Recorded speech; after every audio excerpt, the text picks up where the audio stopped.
नमः शिवाय। श्रावण माह महात्म्य 13वां अध्याय।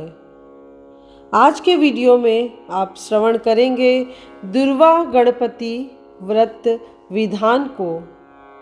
सनत कुमार बोले, हे भगवान, किस व्रत के द्वारा अतुलनीय सौभाग्य प्राप्त होता है और मनुष्य पुत्र पौत्र धन ऐश्वर्य तथा सुख प्राप्त करता है।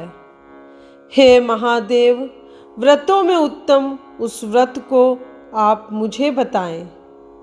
ईश्वर बोले, हे सनत कुमार, तीनों लोकों में विख्यात दुर्वा गणपति व्रत है। सर्वप्रथम भगवती पार्वती ने श्रद्धा के साथ इस व्रत को किया था।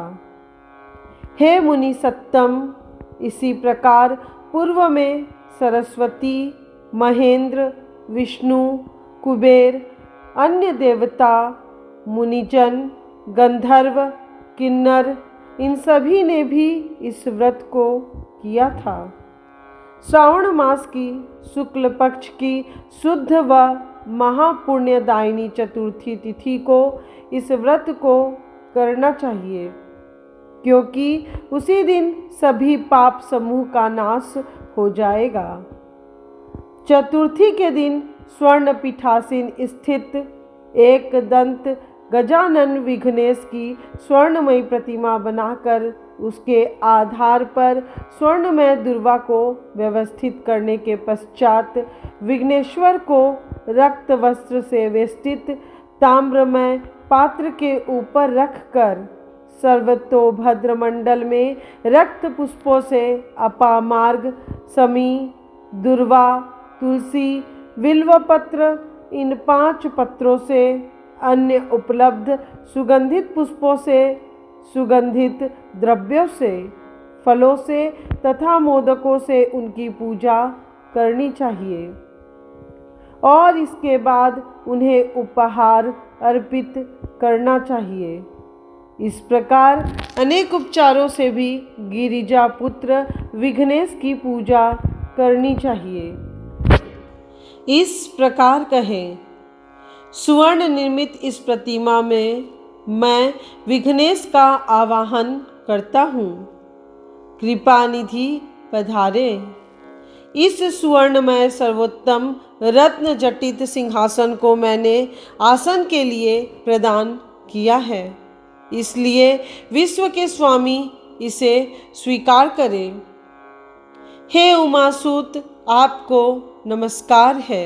हे विश्वव्यापिन, हे सनातन, मेरे समस्त कष्टों को आप नष्ट कर दें। मैं आपको पाद्य समर्पित करता हूँ। गणेश्वर, देव, उमापुत्र तथा मंगल का विधान करने वाले को यह अर्घ्य प्रदान करता हूँ। हे भगवान, आप मेरे इस अर्घ्य को स्वीकार करें। विनायक, सूर तथा वर प्रदान करने वाले को नमस्कार है। मैं आपको यह अर्घ्य समर्पित करता हूँ, इसे ग्रहण करें। मैंने गंगा आदि सभी तीर्थों से प्रार्थना पूर्वक यह जल प्राप्त किया है। हे सुरपुंगव, आपके स्नान के लिए मेरे द्वारा प्रदत्त इस जल को स्वीकार कीजिए। सिंदूर से चित्रित तथा कुमकुम से रंगा हुआ यह वस्त्र युग्म आपको दिया गया है, आप इसे ग्रहण करें। लंबोदर तथा सभी विघ्नों का नाश करने वाले देवता को नमस्कार है। उमा के शरीर के मल से अर्वीभूत हे गणेश जी, आप इस चंदन को स्वीकार करें। हे सुरश्रेष्ठ, मैंने भक्ति के साथ आपको रक्त चंदन से मिश्रित अक्षत अर्पण किया है। हे सूर सत्तम, आप इसे स्वीकार करें।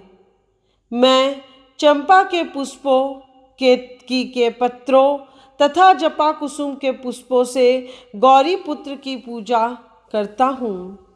आप मेरे ऊपर प्रसन्न हो। सभी लोगों पर अनुग्रह करने तथा दानवों का वध करने के लिए स्कंद गुरु के रूप में अवतार ग्रहण करने वाले आप प्रसन्नता पूर्वक यह धूप लीजिए। परम ज्योति प्रकाशित करने वाले तथा सभी सिद्धियों को देने वाले आप महादेव पुत्र को मैं दीप अर्पण करता हूँ। आपको नमस्कार है। इसके बाद गणानाम त्वा इस मंत्र से मोदक, 4 प्रकार के अन्न, पायस तथा लड्डू आदि का नैवेद्य अर्पण करें। मैं आपकी मुख शुद्धि के लिए आदर पूर्वक कपूर, इलायची तथा नागवल्ली के दल से युक्त तांबुल आपको प्रदान करता हूँ। हिरण्यगर्भ के गर्भ में स्थित अग्नि के सुवर्ण बीज को मैं दक्षिणा रूप में आपको प्रदान करता हूँ। अतः आप मुझे शांति प्रदान कीजिए। हे गणेश्वर, हे गणाध्यक्ष, हे गौरी पुत्र, हे गजानन, हे इभानन, आपकी कृपा से मेरा व्रत पूर्ण हो। इस प्रकार अपने सामर्थ्य के अनुसार विघ्नेश का विधिवत पूजन करके उपस्कर निवेदित सामग्री सहित गणाध्यक्ष को आचार्य के लिए अर्पण कर देना चाहिए। उनसे प्रार्थना करें, हे भगवान, हे ब्राह्मण, दक्षिणा सहित गणराज की मूर्ति को आप ग्रहण कीजिए। आपके वचन से मेरा यह व्रत आज पूर्णता को प्राप्त हो। जो मनुष्य 5 वर्ष तक इस प्रकार व्रत करके उद्धापन करता है, वह वांछित मनोरथों को प्राप्त करता है और देहांत के बाद शिवलोक को जाता है, अथवा 3 वर्ष तक इस व्रत को करता है, वह सभी सिद्धियां प्राप्त करता है।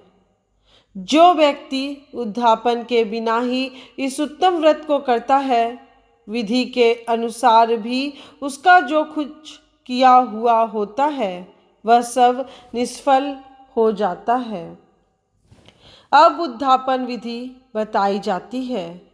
उद्धापन के दिन प्रातः काल तिलों से स्नान करे। उसके बाद व्यक्ति 1 पल या आधा पल या उसके भी आधे पल की स्वर्ण की गणपति की प्रतिमा बनाकर पंचगव्य से स्नान कराकर भक्ति तथा श्रद्धा के साथ इन 10 नाम मंत्रों से दुर्वादलों से सम्यक पूजन करे। हे गणाधीश, हे उमा पुत्र, हे अघनासन, हे विनायक, हे ईश पुत्र, हे सर्व सिद्धि प्रदायक, हे एक दंत, हे इव वक्र, हे मूषक वाहन, आपको नमस्कार है। आप कुमार गुरु को नमस्कार है। इन नाम पदों से पृथक पृथक पूजन करें। पहले दिन अधिवासन करके प्रातःकाल ग्रह होम करके दुर्वादलों तथा मोदकों से होम करना चाहिए। उसके बाद पूर्णाहुति देकर आचार्य आदि का विधिवत पूजन करना चाहिए। घट और तुल्य थनों वाली गाय का दान अपनी सामर्थ्य के अनुसार करना चाहिए। हे वत्स, इस प्रकार व्रत करने पर मनुष्य सभी मनोरथों को प्राप्त कर लेता है। हे सनत कुमार, अपने प्रिय पुत्र गणेश के व्रत करने से संतुष्ट होकर मैं उस मनुष्य को पृथ्वी पर सभी सुख प्रदान करके अंत में उसे सद्गति देता हूँ। जैसे दुर्वा अपनी शाखा प्रशाखाओं के द्वारा वृद्धि को प्राप्त होती है, उसी प्रकार उस मनुष्य की पुत्र पौत्र आदि संतति निरंतर बढ़ती रहती है। हे सनत कुमार, मैंने दुर्वा गणपति का यह अत्यंत गोपनीय व्रत कहा है। सुख चाहने वालों को इस सर्वोत्कृष्ट व्रत को अवश्य करना चाहिए।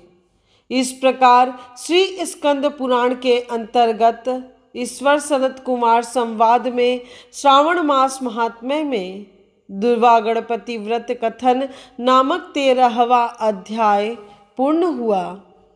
श्रावण माह महात्म्य 14वां अध्याय इस चैनल के अगले वीडियो में जरूर सुनिए, जिसमें नाग पंचमी व्रत के महात्म्य का वर्णन किया गया है। यदि आज का वीडियो आपको पसंद आया हो तो वीडियो को लाइक करें और अपने सभी भाई बंधुओं को शेयर करें।